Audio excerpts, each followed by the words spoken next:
I had an agent who, while she knew she had a talent, didn't quite know how to harness it, because if left to my own devices, I go off and, do strange movies about British India or something like that. So she put me with a manager, a fellow named Kip Oman, and Kip brought me the short story of The Fly and said, Fox owns this. You have a relationship with Fox, which I did. I had developed a relationship with an executive over there, David Madden, one of the true gentlemen, still to this day one of the true gentlemen in the business. And I also knew Joe Mazan through, his wife had actually gotten me my agent. So it was all this arcane chain of events that had made this Fox connection. But anyway, Kip said, gave me the short story, said, this movie needs to be remade, and you're the guy to do it. You have a relationship over there. Chuck Pogue came into my office and said that he had the idea of remaking The Fly, which I thought was a great idea, and we talked about it a bit.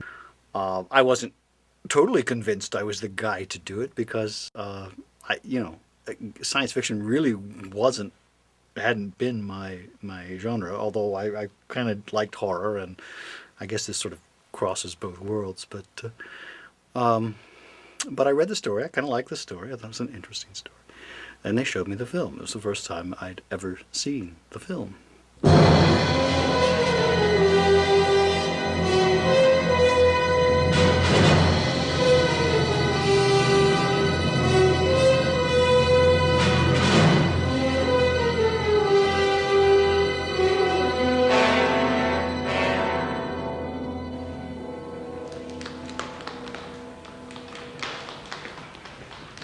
Madame!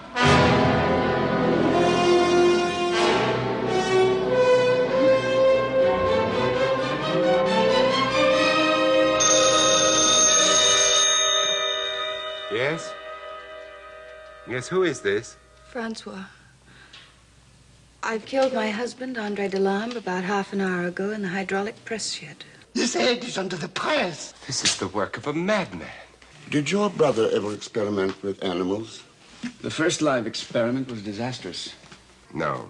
Helene and Andre believed in the sacredness of life. They wouldn't harm anything. Tomorrow you'll be the most famous cat in all the world. She disintegrated perfectly, but never reappeared. Well, where's she gone? Into space. A stream of cat atoms. It'd be funny if life weren't so sacred. You're a strange man, Andre. Andre wants to show you something. In the lab? Mm-hmm. Well, what is it, flat screen? It's better. Oh, dear. We won't see him for lunch. I see what you mean. Now, you let it go at once. You know how your father disapproves of you catching insects. This isn't like any other fly I've ever seen. It has a funny white head and sort of white legs. Now, you let it go at once. Best fly I ever caught. I transmitted myself successfully yesterday morning, but in a second experiment, a fly which I did not notice was in the disintegrator with me. When we integrated again, our atoms were mixed. Now my only hope is to find the fly. I'll find that fly. It can't be far away. I've got to go through the machine once more with it and pray our atoms untangle. If you can't find it, I'll have to destroy myself. Oh, no. Oh, God. There are things man should never experiment with. Now I must destroy everything. All evidence. Even myself. I've thought of a way. It's not easy, but I need your help. Why did he die? Well, Philippe, he died because of his work. He was like an explorer in a wild country where no one had ever been before. He was searching for the truth. He almost found a great truth. But for one instant, he was careless. That's what killed him? Search for the truth is the most important work in the whole world and the most dangerous. Well, come along, you two. I'll see you off.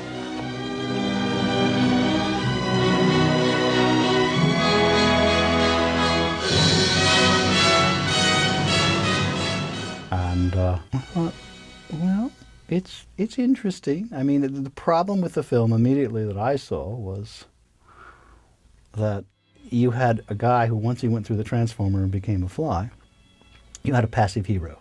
He had no facial expressions, no way to articulate or vocalize his thoughts or his distress. I mean, you had him just, scrawling things on a chalkboard. And so the story, by default, sort of shifts over to the wife, and it becomes about her descent into madness. And of course, that was sort of tough, given the fact that you had this woman in pearls and high heels looking like beaver cleavers and mother and trying to go mad. He put his head on his arm under the press.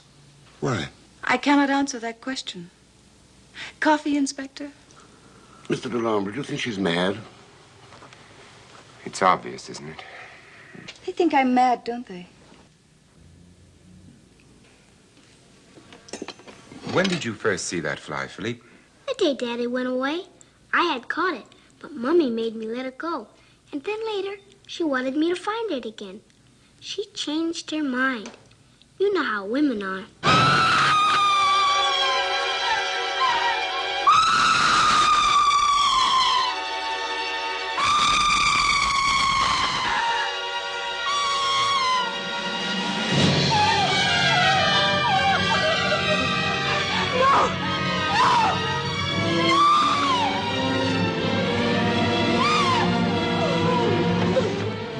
Oddly enough, that screenplay of the original film by James Clavell follows the short story very closely. I mean, it is what it is.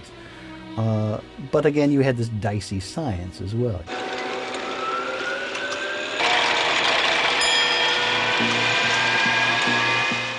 Why does he go through and the fly get a little human head and he gets a big fly head? I mean, I didn't quite get all that. Shut us. There's the great story of Vincent Price and Herbert Marshall at the end with the little spiderweb scene. It was all they could do to keep from cracking up while they're trying to say their lines. You've committed murder just as much as Helene did. You killed a fly with a human head. She killed a human with a fly head. If she murdered, so did you. I know. Who's going to believe us? They'll think we're both mad. I wasn't really interested in doing like a head-switching film, but if it was more of a metamorphosis, that was something that interested me because I thought that was a way to really, tell a longer story. I think initially I had done an outline closer that adhered closer to the story, and we all knew that sort of wasn't going to work, and we had to sort of just rethink and refashion this thing out. I had a deal at Fox at that point, and Fox had the rights to the film, so we went in and they basically said, "Fine, go, develop the film." They did front the money for a screenplay. I went off and wrote a screenplay. We turned it into the studio. David Madden fostered it, and took it up to Joe Wazan. And the studio did not want to go ahead with the film, and they also were not interested in giving me the rights to the film to see if I could set it up elsewhere. So I sort of pestered them, and finally I got them to agree to distribute the film if I was able to raise the money to make it. Now, the first person I went to help me with that was Mel Brooks. Stewart was a young producer, sort of breaking out on his own. Stewart had brought The Elephant Man and David Lynch, I guess, to Mel Brooks. So I told him, what the situation was, and I gave it to him like on a Friday, and then on the Monday, he just calls me up and he's like screaming, "This is garbage. This is horrible. This is stupid." I mean, and he's just railing against the thing. I remember my first meeting with Mel Brooks, which was sort of fun because he kept talking about badinage. He kept referring to my dialogue as badinage. But all of his concerns were sort of things that took place in the first 10 pages. So I said, just how far did you read? And he said, well, I just kind of finished. I said, look, finish the script, and if you don't want to do it, fine. But it was a very amusing meeting. At one point, he said to me, "If I say it's wrong because I'm a genius and I'm always right." So he finished the script, liked the script, said that he wanted to get involved. felt that that the script definitely needed work and wanted to bring another writer on. When Stewart went back to Mel for money, there sort of became this, it's like the prodigal son returning, and there was this sort of, I don't know that you would call it a power struggle, but somehow because I was Stewart's boy, I suddenly disappeared, and then this director came on. There had been a rewrite by Waylon Green, I believe. He did a draft. It had, it had some good things, but overall I thought it was kind of a step backwards. And during that time, I was trying to get a director on the film. I had sent the film to David Cronenberg. He was doing Total Recall. He wasn't available, but I had seen this short film, The Rocking Horse Winner, that this guy Robert Bierman had directed, and sort of got him to be. I asked him if he wanted to direct it. He was interested in directing it. I was quite a new filmmaker, so I think when you're a new filmmaker, what you want to bring to a project is everything you've got, every single thing that you feel about making a film, about the project, the emotions. I think obviously why young filmmakers are picked is because they are so emotionally driven to making a project so personal and so important. So I think that's what I felt. I was just totally and utterly single-minded about making it the best movie ever made in the history of movies. But I had actually been taken off the film before he came on, I believe. It's like... we had gotten to the point where Chuck Pogue was back on the project and was going to be working with Robert Bierman. And Bierman was British. I'd gone to England. We had, talked to Chris Tucker, who had done the makeup for Elephant Man, and, we were in the process of sort of early pre-production while we were working on the script.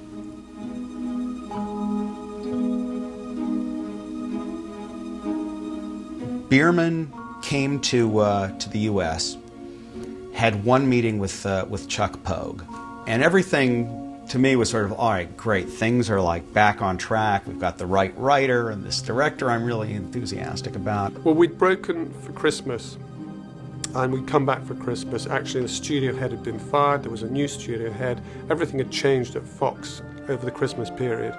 And ours was the only film in production. Everything else had been stopped. And Mel was incredibly excited because everyone was focusing on this film. So we were really pushing ahead to start shooting as soon as we could. And then I got this call at 5 o'clock in the morning from Robert Bierman, just telling me that something horrible had happened and that I should come to his hotel. My family had gone to Southern Africa for a holiday, and I was in Los Angeles, and I got a call one day that my daughter had been killed in a tragic accident in South Africa. And that morning, I told Mel and Stu, I just got in a car, got on a plane, and flew to South Africa. It's just one of those nightmares of, trying to get him on a plane and realizing that once he was on the plane, it was going to be 23 hours before he could get home. Anyway, whatever. So basically everything stopped, and we waited a month and then talked to Bierman. I spent a long time down there, had to sort everything out, sort out my family. Went back to England, and Mel asked me, am I ready to come back on the film? And the thing was that I'd lost my desire to make the movie, and I just couldn't give him and Stuart the 100% commitment to the movie. And it was a purely emotional thing. I think that, I could have gone on to the movie and done an okay movie, but I didn't want to make an okay movie. I wanted to make the best movie. So Mel Brooks rang me and said, look, we'll wait 3 months. We'll hold the picture for you for 3 months. And he did, he stuck to his word. And after 3 months, I was still, I think the combination of the subject matter of the picture, because it's a very dark picture and it's a very emotionally driven picture. And what had happened, I still just couldn't commit to it. I just said to Mel, I said, I cannot make the picture for you the way I want to. And he was cool. He said, I totally understand. I want you to do it. But, you know, if you want out, then, you know, and I was under contract. So, you know, they could have forced me to do the picture, which they never would. So he just said, you know, do whatever you want to do. And so, you know, I left the picture then. So we were in this in this bizarre situation of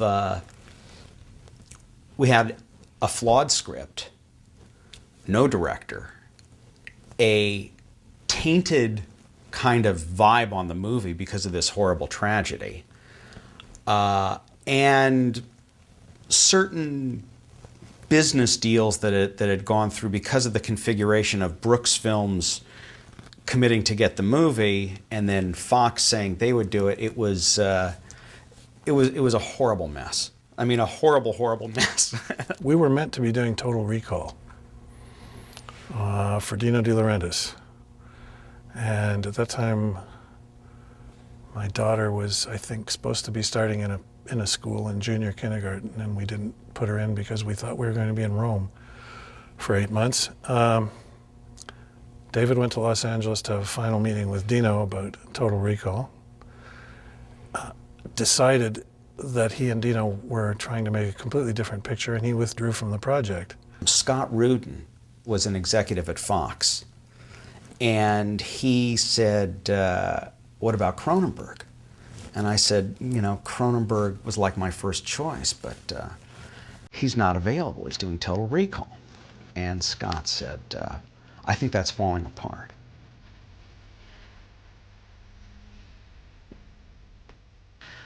He was kind of our one hope. And he had said that he was interested in rewriting the film and directing. We called his agent and said, you know, how much, you know, what kind of money are you looking for? And he said he was looking for $750,000. And, you know, and so, you know, Mel and I are like, you know, all right, $750,000. We have to do this, or, you know, everything's just going to fall apart and it's simply going to be over. So Barry Diller was the head of the studio at that point, and Mel and Barry Diller had been involved in Elephant Man when he had been at Paramount. So Mel basically wrote him this letter saying, this could be an amazing film. This is, you know, it'll transcend the genre. It'll do this and that and the other. We have an opportunity to get arguably the premier director in this genre. We simply have to do it, and we can get him for $1 million. So, and it was just a beautiful letter, and you know, we had a very good relationship with Diller, and that's so the next day Diller's on the phone and he says, okay, fine, go ahead. So we're talking to David's agent and said, okay, we got your, you know, we understand you're asking for $750,000 and we would like to counter at $1 million. So fastest deal I've ever seen made in Hollywood.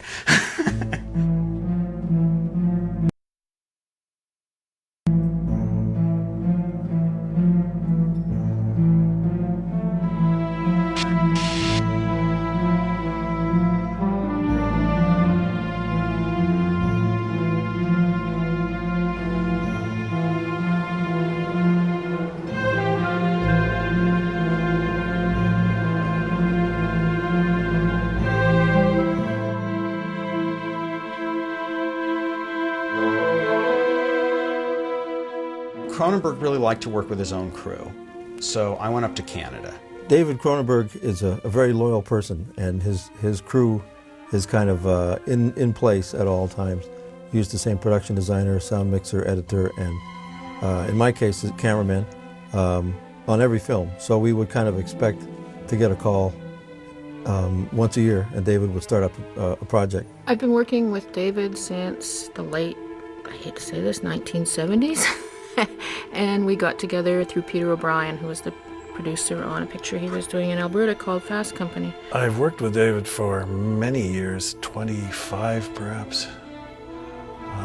I met him on Fast Company. I met him before Fast Company.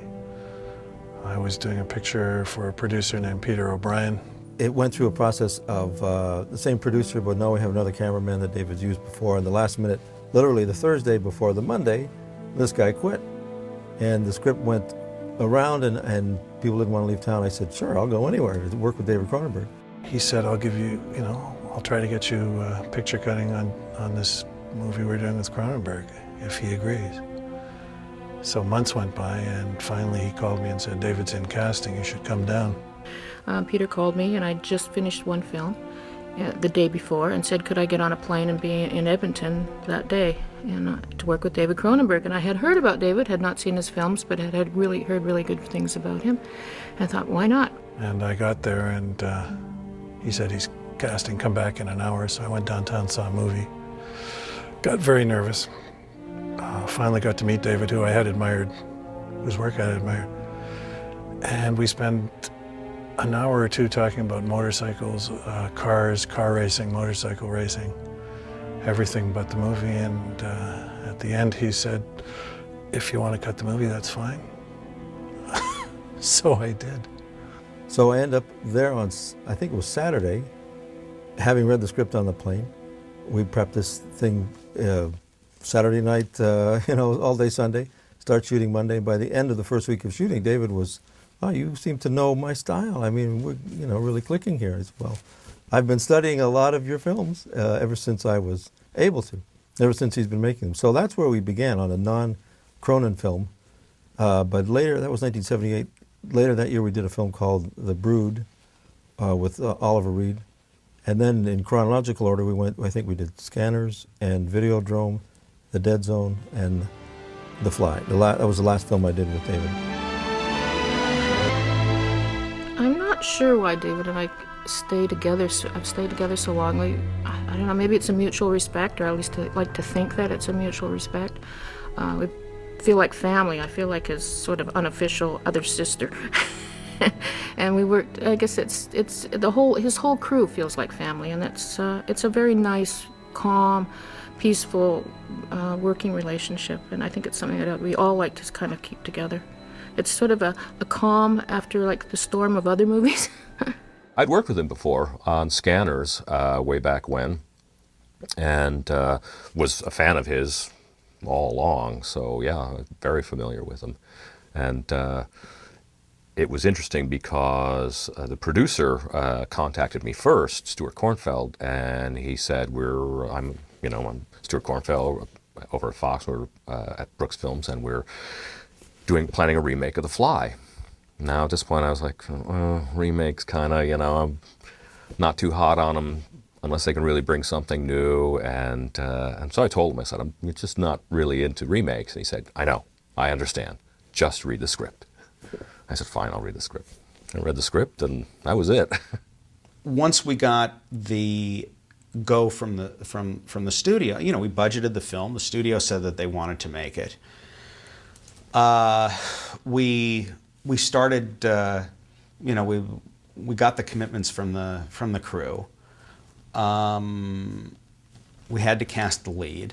Casting was a major issue, a major issue. In fact, that was one of the sort of stipulations I asked David for, was to just make sure that if we go ahead with this, that casting your lead is the #1 priority, because he's where 90% of our difficulties are going to lie. We had received a list of available actors from an agency, and we're going down the list, going, oh, what about him, what about him, what about, it's like, what about Jeff Goldblum? And it's like, what about Jeff Goldblum?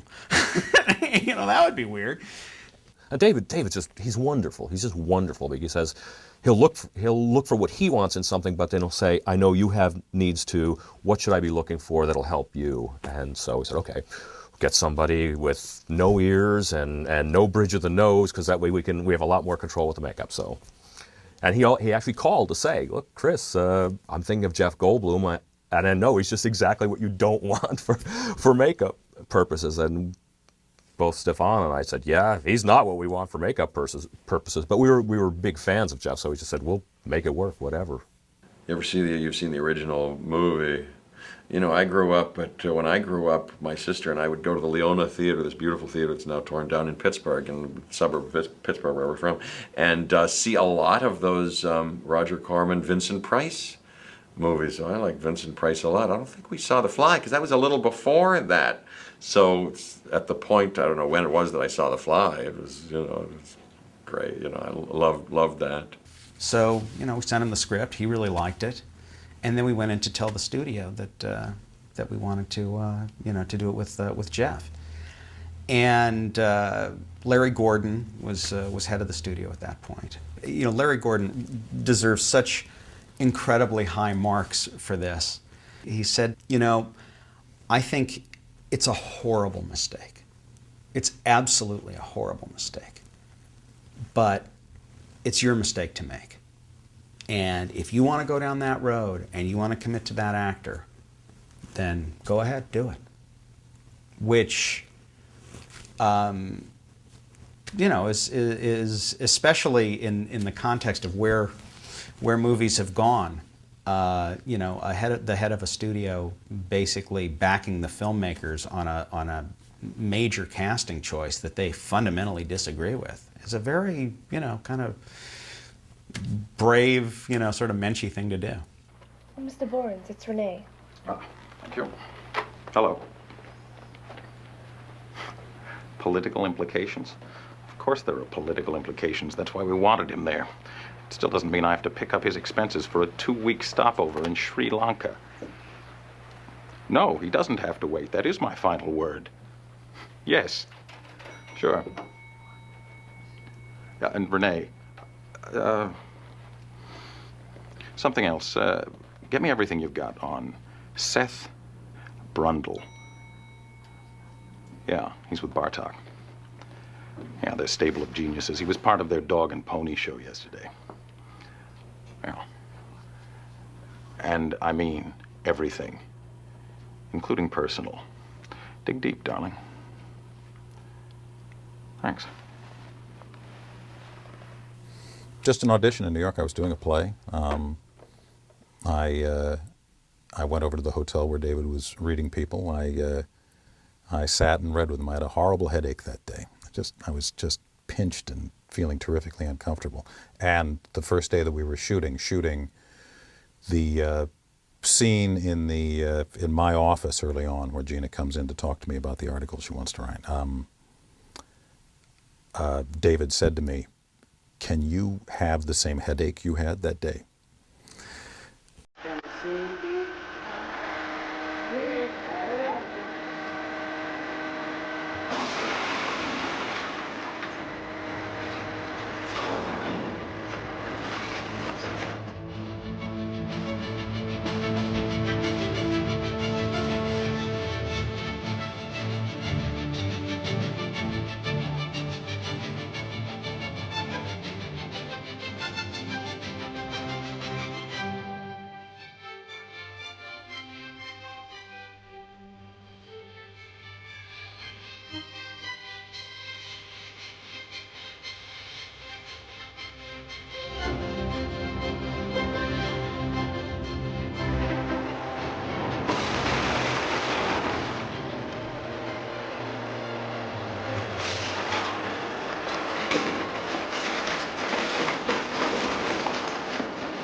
I remember how that came about, by the way, the physicalization of the more advanced stages. Now, you know, I was supercharged in the little middle section after I go through, but once I started to deteriorate and I get kind of more fly-like, those kind of movement, you know, I'd prepared. I'm nothing if not conscientious, and from the first moment I got this part, I was working on it, and Geena and I were working on it together. That was very nice that we could kind of sculpt things together and work on things.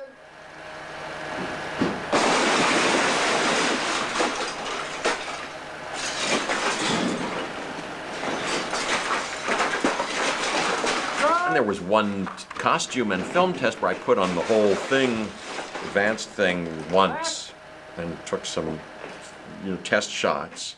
But that was it until the first day when we had to shoot a scene in that period, and I think the first thing that we shot was when I smashed through that fake glass brick wall. Ready? Action!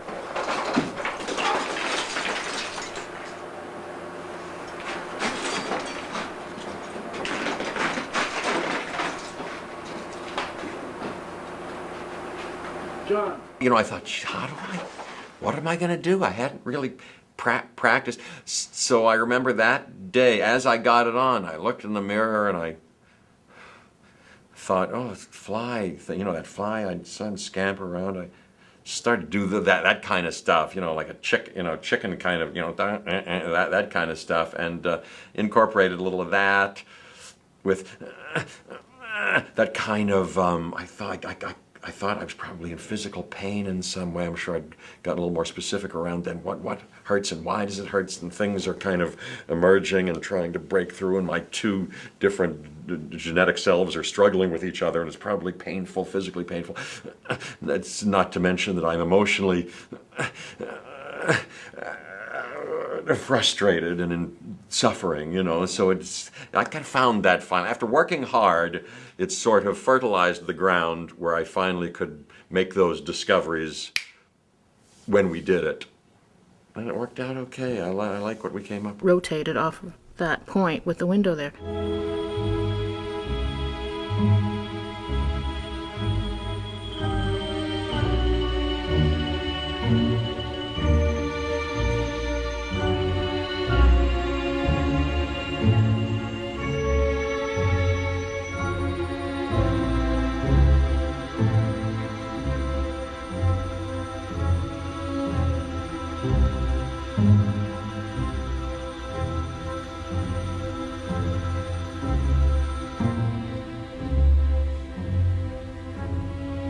So I brought in Kurt Cheney, who was a construction manager, and we played with a whole lot of ideas, and he came in with this incredible concept of using a huge sewer pipe or a culvert. It's a big galvanized corrugated pipe. It was about 24 feet diameter, and we built a set in that.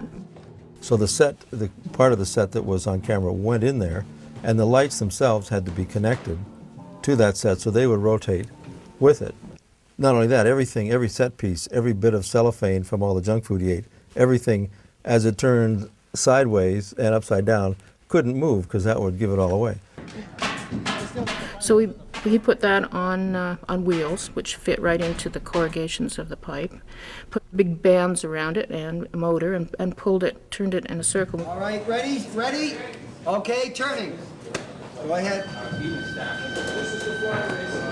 Then they bolted the camera right to the floor of the set and put a rotating platform, I guess it was, off of the set that the cameraman could sit on. You're hanging against that. You're hanging against all the floors he's walking hanging on. Against the ceiling, hanging against the skylight. So as long whatever as floor he's on, you're hanging over. Yeah.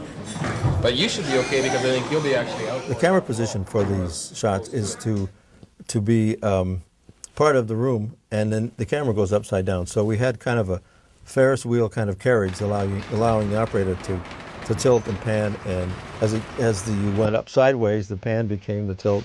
As you got upside down, the tilt. It was quite a gymnastics exercise.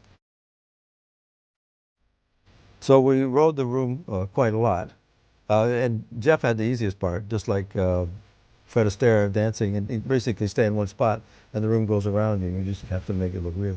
That was great, wasn't that? That was fun. That was just a beautiful amusement park day. You know, that's like, you know, Fred Astaire.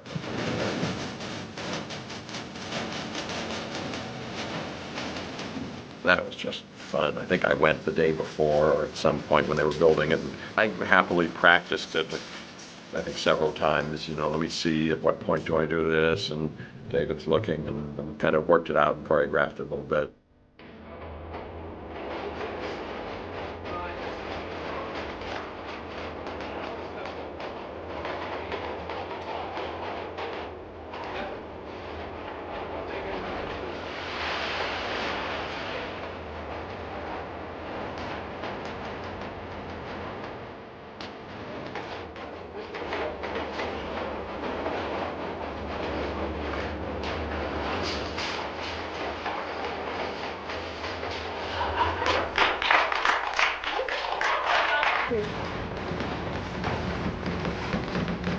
You know, and then we did it on the day, and that's just great. It's a great magic trick, you know. You just, and you jump onto the next thing as it's rotating. You know, that's a lot of fun.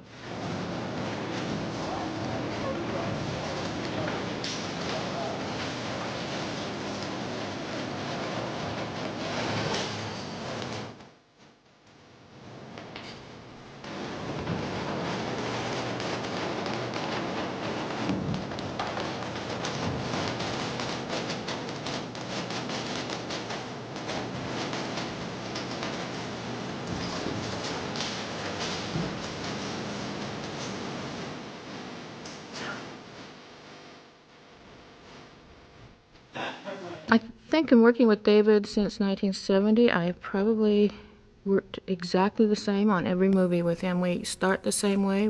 I read the script. I meet with him and we talk about it. We talk about what his vision is, what I thought it should look like, about who the characters are. That's a big part usually of each script that we do. We decide who the characters are, where they come from, and what. And until we saw the film with an audience, we didn't know what their reaction was going to be, which was such yelling that you couldn't hear any of the lines in the next little scene that takes place. Because people go, ah! Help me. Please. Please help me.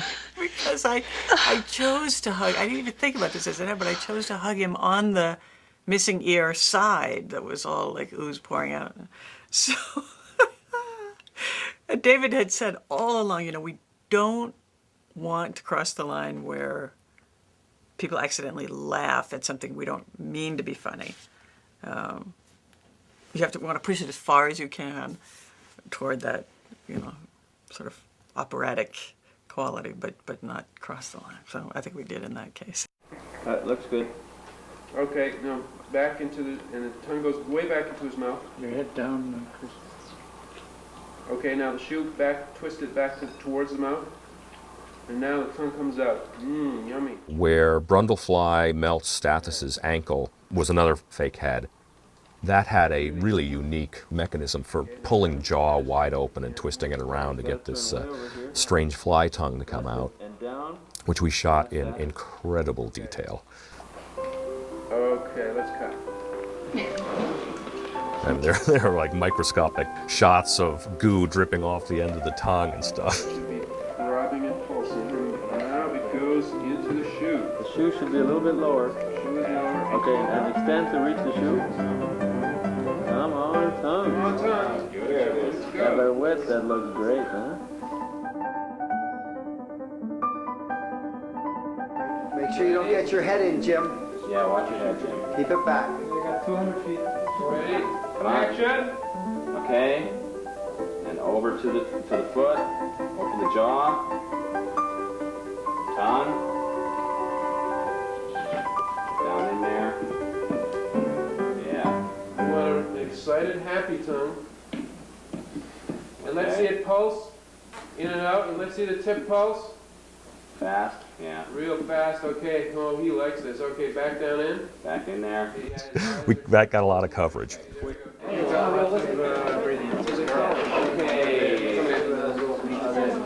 Brent, with your right hand, grab the no, that's not your right hand. Your real you right hand. I reversed it for you, but I'm glad to see you're thinking. looking at a reverse monitor. I see. Don't look at the monitor. Just grab the back of the heel. No, more up higher, but like that. Yeah. In other words, I just wanted a firmer grip. You were holding it with your kind of dainty, like a lady's finger cookie, you know? I mean, what kind of man are you anyway? Well, I had my little finger stuck in. I actually kept my foot from this movie in my refrigerator at home for some years afterwards. They gave me the shoe with the stump of my ankle coming out of it. And the neighbor kids used to come over in New York, you know, and to be a knock on the door and some little kid saying, "Hey, John, Anthony wants to see your foot." You know, it was great. It was one of my great thrills. Follow the tongue, okay. Go, tongue, go. Follow that tongue. Follow that tongue. Keep the face alive. Okay, let's cut. David, how do you feel about I that? feel sick to my stomach. It's great. Good. Okay. All right. Let's check the gates, please. I really enjoyed watching the transformations toward the very end. Once I think it's once I take his jaw off, then it's not Jeff in there anymore. At that point in time, transformations were big in films. I can't remember what stuff was going on, but it was after the werewolf movies that Rick Baker and Rob Bottin had worked on, Altered States, and they'd all used bladders for that Dick Smith came up with, basically, for the transformation effects for having things grow and all this stuff.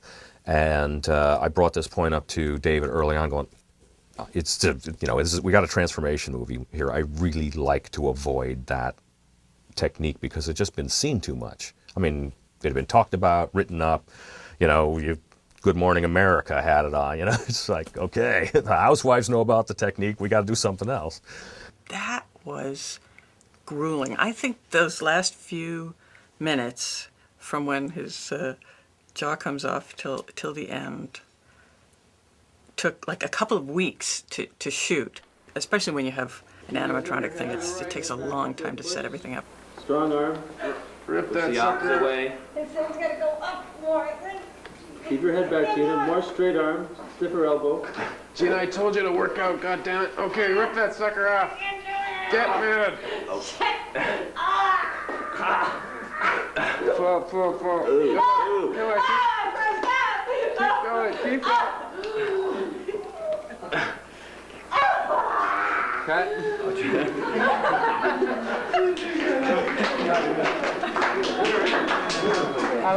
Gina, Romantica, what are you doing? And I was crying through the whole thing. So I had to basically cry for like 2 weeks. And at the end of the 2 weeks, my eyes were all just puffed up permanently, swelling.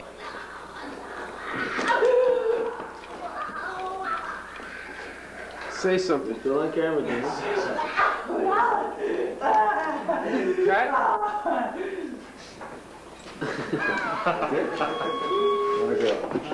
Very nice. That looked pretty good. Gina, this is serious business, Gina. Yeah, I mean, Gina, you're supposed to keep acting until we say cut, aren't you? No. Ready? And action. No, I won't. No, I can't.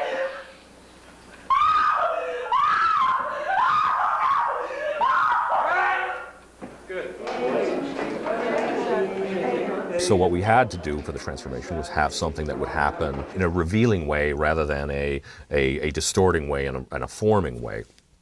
So we went with the analogy of the insect and saying, okay, well, they start from whatever, the eggs and the pupa and all this stuff. So his skin is we took the attitude that his skin has become this useless shell for him, and so when the shell's done, he just breaks loose. Left foot. Do you hear me? We hear you. We're pulling on it. We can't get anything. Huh. And action. Okay, ready, and 2. They were fairly simple effects, but there were a lot of them and a lot of different ones.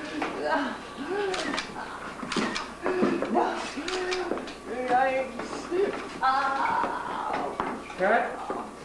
I'm stepping on the flesh. So the transformation, as quick as it is on film, wound up being very complicated in terms of the number of gags and rigs we had to do for it. The actual head split was a real challenge and a real tough one. It was because we had to somehow, probably about that size, and Jeff Goldblum's head is probably about that size. Okay, eyes.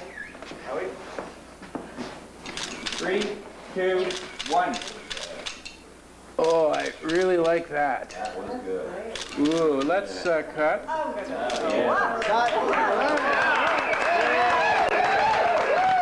I think it was Kelly Lepkowski who did the mechanism for that, which was basically several plates that compressed like this. So we have the space bug face on there, the Brundle face on top of that, so that as we released these heavy springs inside, it would actually literally push the face skin off, and as well as expanding the head, so that when at the end of the shot, we actually wound up with something that looked like the space bug, rather than just something that pushed the face off. Eyes. Skins. That head, Jim. No. Come Come on, baby, you can do it. Get that thing. Gina, grab it, pull it out, Gina. Come on, Gina, go. Oh. Okay, enough. Now act. Okay, now let his head, no, seriously, so I'm serious. And Gene, let his head go back the other way. The funny way, you know? Flat. Retract it? Yeah, retract it. Gene, act, Howie, seriously. follow me. Okay, wait a sec. Gina, can you push on his little feelers? Wait, let me get in there. Keep rolling. Keep rolling. Keep rolling. There we go. Push his feelers in. Okay. Okay. Oh. Just hang on. Quiet now. Pay attention to David. Okay. Okay, that's it, Chris. Serious? This is serious. Okay, you gotta get rid of that piece of snot there. Good. Okay, thank you, Gina. And action the head. Okay. Okay, go. Gina, you're horrified. Ooh. And now his eyes open. And then blink. There we cut. What happened? Sure did. We ran out just before you said cut. Well, I said cut because I heard you say, oh, fuck. Well, then we all did it perfectly. The nature of the piece is that everything is so interweaved together. Everything has to flow from one sequence to the other, from one design step to the next, that even all the little stuff was still a major consideration because it had to fit in really tightly. It wasn't just like, okay, there's a monster here, you know, great, we can do a monster. It was like, and then that monster has to look like it came from this monster and it's going to that monster, you know, like, okay. And then it also has to be able to do this and still be recognizable as the actor who needs to perform in it. Like, so, oh, okay. And that went on through the course of the entire production. You're going to get a fucking nasty shock if you keep fucking with that. Hold on. Hang on. Just needs video. And 1, 2, 3, 4, 5, and down. The Space Bug was actually a series of puppets. One thing you have to realize about the Space Bug is, in most puppets, you're dealing with a fairly symmetrical character. So you can work slave systems to be pretty one-to-one. So, you know, you move your arm this far, the puppet moves its arm that far. However, you get to something as asymmetrical as a Space Bug, which has joints that are not only not spaced the same, but are actually facing opposite directions. When I say go, ready? 1, 2, Your puppeteering gets compounded many times over because you can do the same thing you normally do with this arm, but with this one you go like this, and then you have to do that. And so trying to move everything at the same time and keep those proportional movements under control is really challenging.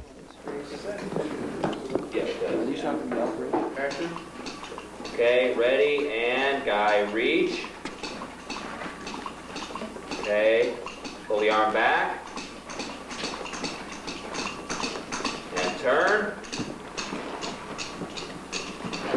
Oh, can we do that move again? And please keep that left hand working constantly. It went dead when it was right in the middle of the frame. Don't stop. Okay, action. Okay, ready. It was fantastic to watch. It was some of the most exciting, some of the most moving stuff that we did. I thought was, you know, I was just fixed to the floor sometimes with, you know, missing limbs, watching some of this, but watching this creature stumbling around, you know, it was the most extravagant and beautiful puppet show I'd seen some of the time. Knowing these guys were under the floor and in their break going to, you know, paste dirty pictures to my leg, in the time between were up there moving these things around, and it was interesting how moved cared. I remember being in a play once, actually when I went to do the sad sequel to this, but I was doing a play in New York, and we were rehearsing the play, and the director choreographed this scene. He blocked this scene at the end of the play, and just in the rehearsal hall, everybody was in tears, and we couldn't. It had nothing to do with what had happened before. It had nothing to do with the characters, really. It was just an extraordinary moment of a director using actors as puppets to create a visual that was terrifically moving, and that's what this was. It was, you know, the combination of David and Chris creating this moment of this mechanical figure in this set that had just been destroyed by the Fly character over that time, stumbling back and forth between these two pods. Just it was quite beautiful.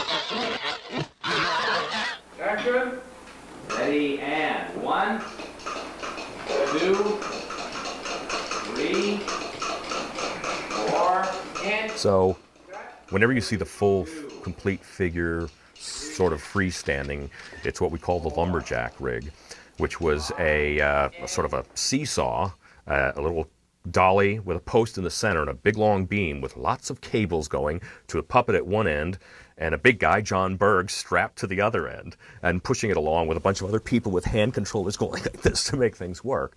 It was probably the most versatile rig, but also one of the most time-consuming because there was a lot going on them. You know, obviously, the more stuff you've got going on, the more people involved with a puppet, the more time it takes to coordinate them all. That's about it. 5. That's it. Wow. That's easy.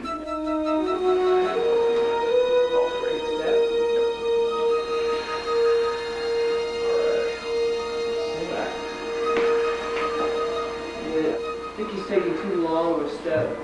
For his weight. For his weight, yeah. So if he started there, and you went a little bit further, and then you just took from here, and here, it's a small step. Yeah, I like that.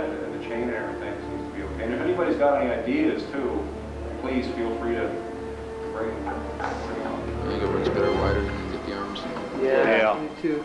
Tell more of the story. It's not so I abstract. think you're right. You Get try that. to get that kind of movie he does. The Goldblum twitch.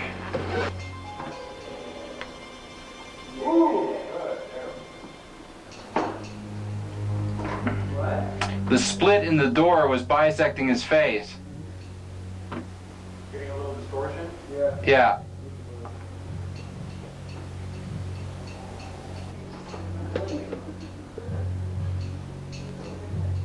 For a lot of the other stuff, we had simpler puppets. We had a walking rig that was really cool to see in person. It was a suspended track with a cart on it that had these legs below it for walking, and it was a brilliant mechanism. I think John and maybe Gary Plattick worked it out. I'm not really sure. Are you rolling? Yes, I am rolling, sir. Okay. Ready then? And Chris.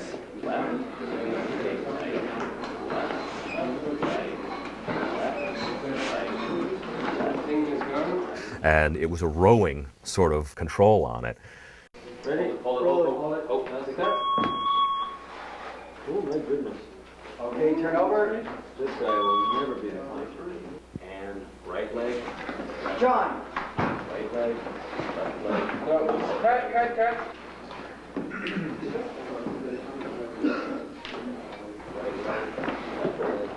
Shit. Cut. Shit. Yeah, really got one. Which skid did we have on The that? left foot. The left foot skid. Yeah. Okay, and Chris, it's yours. Ready, and right leg. John. Right leg. Left leg. Right leg. Cut. That looked not bad, you know? Yeah. Cut. Then we had sort of just the waist-up puppet, which was used quite a bit in the telepod. The waist-up puppet was basically a rod puppet, rods for the arms, with, again, cable control mechanisms on it as well. And then the basic body was supported on fiberglass rods to get this weight sort of floating and stuff, so it's not just this heavy thing on a pedestal and blocky. And that was actually wound up being a very challenging puppet simply because we were using it in the telepod, which was an incredibly confined space. More. Okay. Now, can you do that little kind of half smile that Jeff used to do?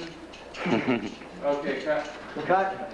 I told you it wouldn't work, David. Even though the telepod was made so that certain panels could be removed here and there, you were still talking about, 8, 10, 12 people sometimes crowded in this little space here, trying to look at video monitors here while getting their arm up here. So we pulled a few muscles shooting that stuff. Okay, let's let the slate out.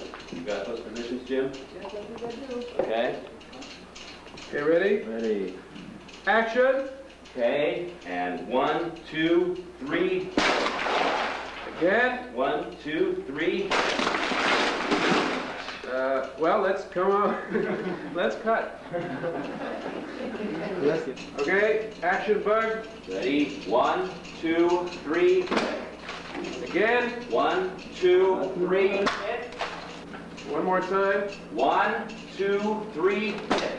Okay, Louis, go on in. Keep rolling. He's going to score it, then we're going to go through. Remember that diagonal, Louis. So you can see the bullseye thing. Yes, sir. Okay.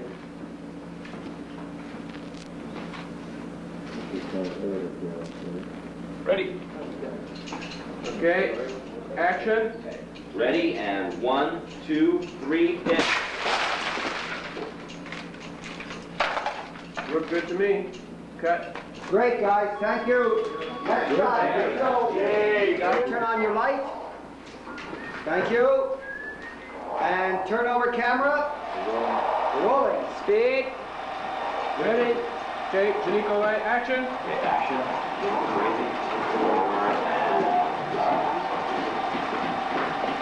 Flash. So at the end of the film, we have a scene where the pod, the creature, the fly, is in there and it's trying to get out. We were in a strange situation because this film was different. It wasn't like other films that were being made. I mean, it kind of fulfilled the obligations of the genre, but also, definitely functioned on another sort of bizarre level. So what we decided to do was show it to Barry Diller, without kind of going through all the strata of executives, because he had been involved, and so that was sort of the big crapshoot. And he saw the movie with Larry Gordon, Scott Rudin. I don't remember who was there, but and he came out and he said to Cronenberg, I think you've made a masterpiece. So then we just, we screened it for audiences. I mean, first, I guess if we're talking about previews, my feelings about the preview process probably wouldn't want to be published on a studio DVD. You can learn a lot from previews, but quite often they exist to tell the studio executives what they want to hear, or relieve them of making responsibilities which might cause their job to be in jeopardy and their ass to be burned. On the other hand, the previews for The Fly went extremely well. You always learn something. I mean, there was the scene where he's just falling apart, and and she goes to hug him, which is just the biggest moment in the whole film. And the first time we saw that with an audience, Cronenberg and I just kind of looked at each other like, wow, we didn't even know that was a big moment. So it's always really informative. We previewed twice at the old Uptown in Toronto. Mel was there. It was raining. I know that because I spent most of the time in the alley outside. Why did I spend most of the time in the alley? Because I was incredibly nervous. I can't sit in a preview. I've never been able to do it. I can't do it, and I won't be able to do it anytime in the future. I just can't do it. But that did give me the opportunity of seeing what happened in the lobby. Several people left. One person was ill. One young man who must have been 17 or 18 came out, looked at me very intensely and said, "Are you involved with this movie?" And I said, "Possibly." And he said, "People shouldn't be allowed to make movies like this." Meanwhile, in the auditorium, they were tearing the seats out. They were yelling and screaming and talking to the screen. It was like a Times Square screening,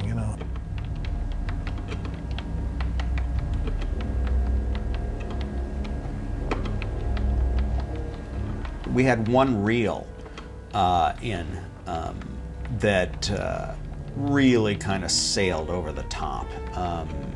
Jeff's character is, wants to do sort of a test run on fusing two entities from two pods, and he puts a cat in one and a monkey in the other, and they kind of end up being a cat monkey that pops out. It's this kind of horrible kind of freakish thing that's obviously in pain and doesn't quite know how to move, and he beats it to death with a lead pipe and goes up on the roof and is screaming because his life has just turned to this horrible nightmare, and an arm pops out of his side, and he falls down falls off the roof and is climbing up a building. It's it was this was like really the kind of full force wham. We're into the dark stuff.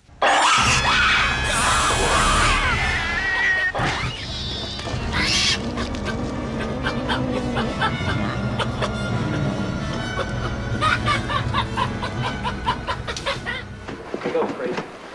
Okay, I'm gonna hit the box. Hit the box.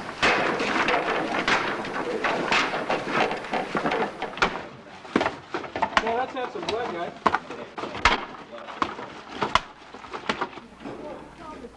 And take that, Jim, you bastard. I'd say cut. The monkey cat was, I think, a sequence that suffered a number of ills.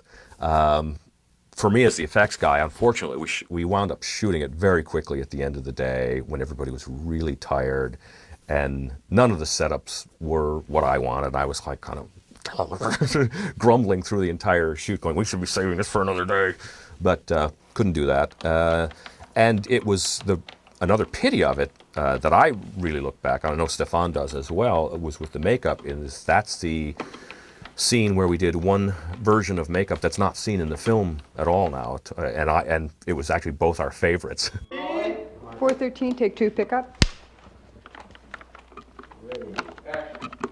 Because it had a lot of, I don't know, there's sort of a Jekyll and Hyde quality to the point in the makeup. It wound up being a sequence that, for the character, I didn't think worked as well either, because he's sort of like, you didn't really get why he was being so cruel to these animals and stuff after you'd seen him being much more sympathetic and in pain about what he'd done to the baboon, which was originally going to be a rhesus monkey. The monkey cat was originally a monkey cat, and then it turned into a baboon cat somewhere along the production. We'd done it, sculpted it, it was all together. And so we had to lop the head off and do a whole new sculpture and mechanics for it and everything else.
Yeah, I remember, that's right. I remember it got, like The Exorcist, it got, every time you see it, it gets weirder and more horrifying, and these sort of set pieces where things happen. Yeah, I do remember that. What I really remember is that little middle section where they built a, not out of brick, but whatever it is, the material, a faux brick wall, like a story or so high, on an angle like that. And, with a couple of window frames in it on the sound stage, and then the camera would be like that and follow me, and I had to go to the top of this thing, and in order to slip down the thing, I had this suit on. It was a big suit, and it's kind of sticky, it's rubber, so in order to slide down this thing, they had to jelly me all up with, like KY jelly, actually. Did he tell you this? And it took like tube after tube. They would just and then smear it all over me, and go to the top of this thing, and action. I'm falling, and then take a big kind of amusement park ride slide down this thing, and then land, boom, on this tin corrugated roof, and bang, and did that a few times. It was fun, but it was also a little like gee, what, and quit show business? It was like, I guess this is adult, entertainment in some way. And then they cut it out. Yeah, KY jelly.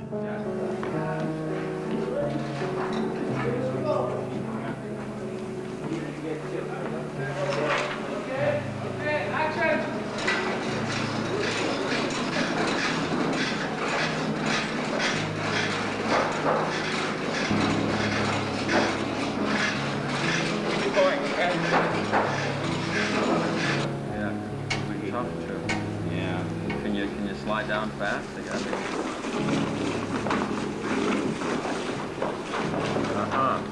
That kind of thing. Well, you might be able to work it down a bit more.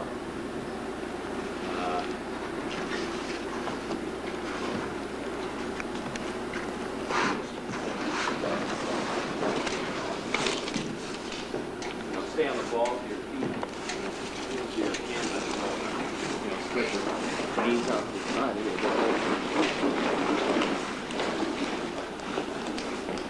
It looks like I'm pushing myself down to the end. Yeah. Just a hernia bulge, Stefan? Yeah. Gone? Take it off. Anything in that bulge to start with. Nothing. Guy, nothing. Okay, yeah. Absolutely zero. Okay. Action, Jeff. And now bulge. Good dramatic hit. Come on. There's a sequence, I think it's after the tail end of the monkey cat sequence, where Brundlefly climbs up onto the roof. He's caught on one of the rooftops, and out of his side there's a bulge, and he feels a pain, and this strange, twisty little insect leg starts breaking free. Yeah. Hold on to the chain if you can. Yeah, higher, guy. Okay, Guy, you can start. Go.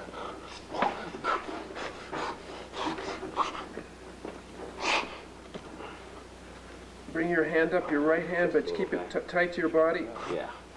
Down. Lower to your body. Oh, you got to tilt. You got to tilt down and keep that in frame.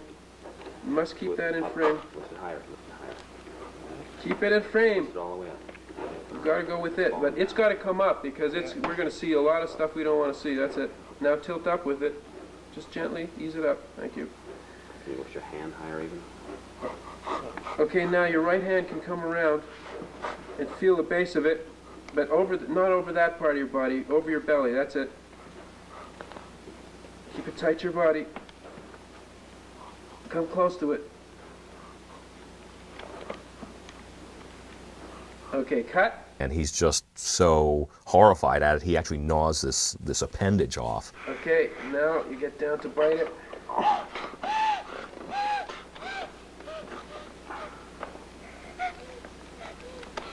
Okay, now Kenny's going to go back up.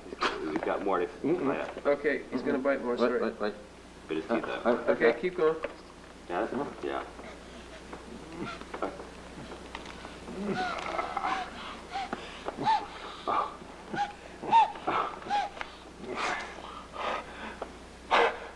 Look at your wound now.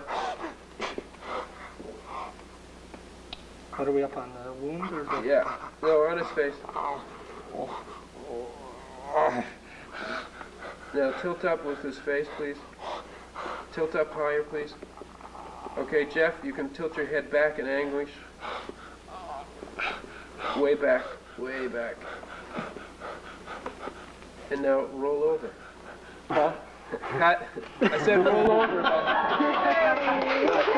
Thank you very much, everybody.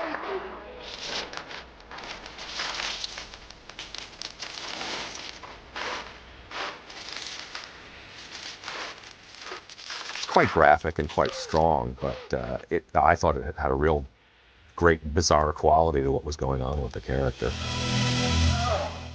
And when we screened it, aside from being a little too intense for some people, this one woman had thrown up. I mean, she made it to the bathroom and everything, but she had thrown up, and it taught us a very valuable lesson, which was we were basically telling a story where the protagonist on some level becomes the antagonist. And we had to keep the audience sort of locked in to the tragedy that this guy was going through. And if you beat an animal, even a cat monkey, to death with a lead pipe, your audience is no longer interested in your problems. I mean, the audience is, it's just like, this is too much. Whether it was Brundle's character that, like, they kind of detached from, or the film that they detached from, kind of going for this, real, kind of like violent, nightmarish screeching kind of thing. They just weren't the audience was not invested in the film anymore. And it just never the rest of the film didn't play as well.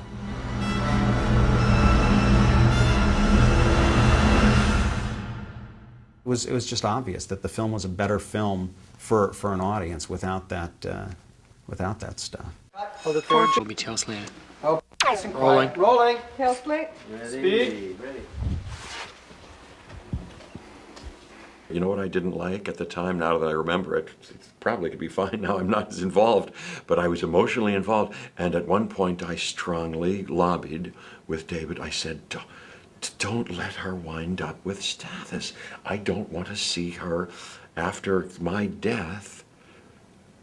I don't want to think that this was just an interlude and da-da-da-da, and she wound up. Now, maybe in the adult world, that doesn't really diminish our relationship, which always in the movie would have been depicted, I suppose, as something special, real, romantic, deep, interesting, but I didn't want her to wind up with Stathis Borans. Action.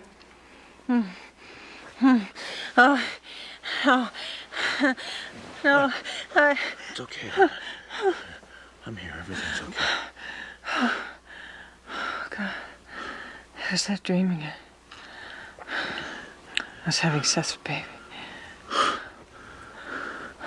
This baby's mine, remember? Yours and mine.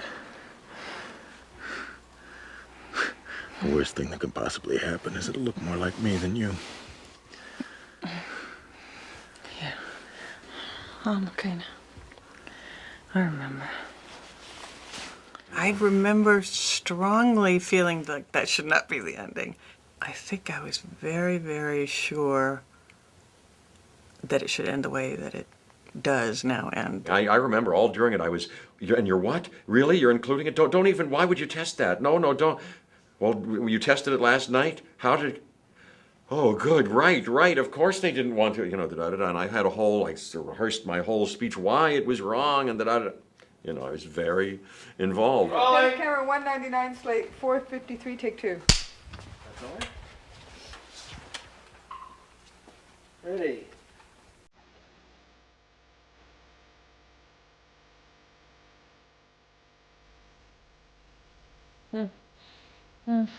Oh, no. It's okay. Oh, oh God. It's okay. It's that dream again. I was having sex, baby. It's okay. There's no baby. There's no baby. Everything's okay. Yeah. I'm okay now.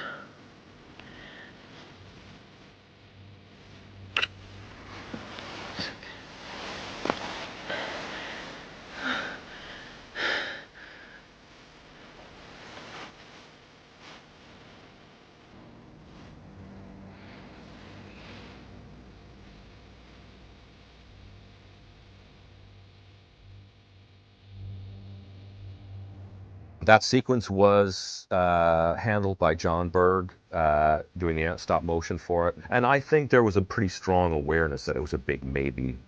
The Butterfly Baby was a big maybe sequence from the start.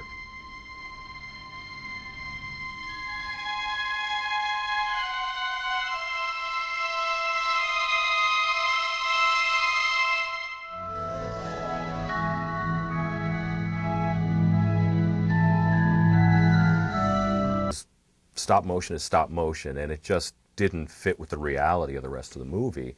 And also, when she blows his head off, the movie's over. You know, you're in the most tragic, powerful moment of the picture, and I think that was, you know, brilliant that David chose to leave the audience there. That was something that I wanted.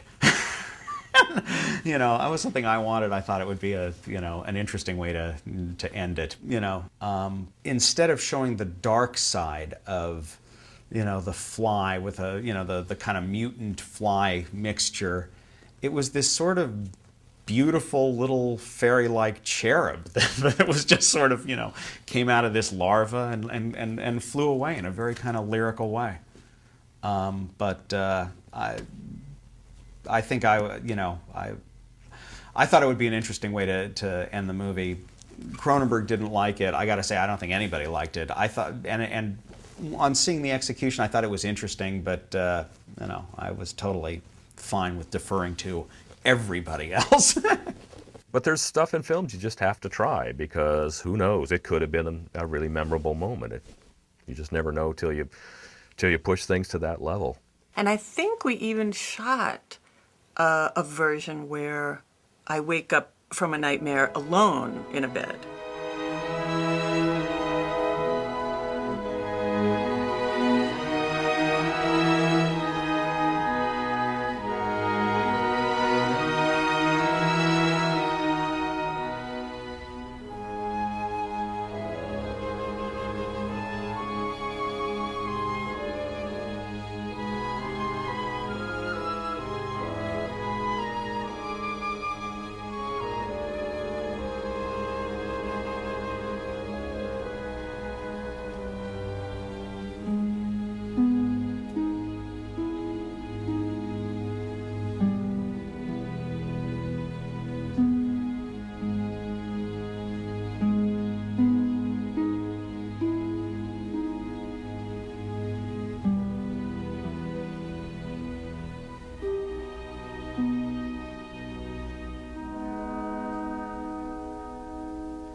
And then you see, as I lay back down, you see that I'm pregnant, and then I have the butterfly dream. So I think I liked that, actually.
But I think the reason it didn't end up with that was partly because the butterfly never looked great. You know, that would have had to look very not funny. You know, it had to look really very good. But it was a lovely idea, and I liked that ending. Cut.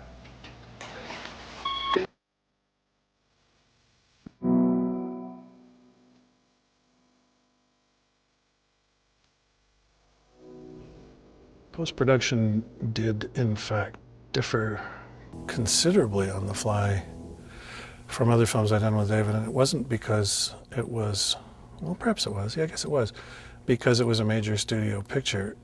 We had an awful schedule. It was the hardest picture I've ever worked on. We worked hours and hours and hours. It was a total nightmare. I think we were working 20 hours a day, and there were a lot of us. Huge sound crew, large picture crew. We were all working in the same place. We had a weight room set up. We had a common room where we ate donuts. We were there all the time. I think I showed David the first cut in March, And we started to mix at Twickenham in England on the 28th. The first time when I was alone, don't go back to him. It could be contagious. I'm afraid. Don't be afraid. No. Be afraid. Be very afraid.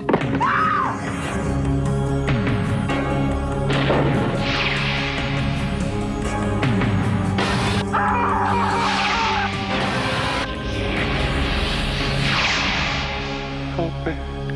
Please, help me. The Fly, rated R. Starts Friday, August 15th at theaters everywhere. Again, I was apprehensive because Cronenberg writes very differently than I. I'm a rather florid writer. Some might even say purple prose.